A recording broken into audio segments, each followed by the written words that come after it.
స్కూల్లో ఉన్నప్పుడు మనందరికీ అన్ని పీరియడ్స్ కన్నా చాలా ఇష్టమైన పీరియడ్ కదా ఇది. ఈ ఒక్క అరగంట భరిస్తే బెల్ కొట్టగానే అప్పటికే ప్యాక్ చేసుకుని రెడీగా ఉంచుకుని బ్యాగ్ పట్టుకుని పరిగెట్టేవాళ్ళం. అసలు ఈ పీరియడ్లో క్లాస్ వినాల మూడే ఉండేది కాదు.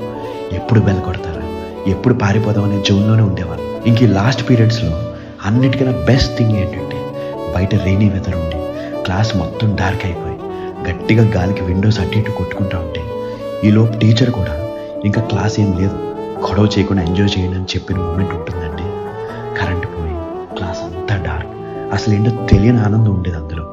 లాస్ట్ బెంచ్లో కూర్చొని బుక్ క్రికెట్ ఆడుకోవడం, పెన్ గేమ్స్ ఆడుకోవడం, ఒక పక్క టీచర్ అరవకుండా ఉండండిరా బాబు అంటున్నా కాల్ చేయడం, ఆ చీకట్లో దయ్యాలు కథలు చెప్పుకోవడం, కిటికీలో నుంచి మన మీద పడే వర్షం తుంపర్లు, ఈలోపు బయట ఉరువుల సౌండ్కి మన క్లాస్ అమ్మాయిలంతా గట్టిగా భయపడారవడం, అబ్బాయిలంతా దానికి నవ్వడం.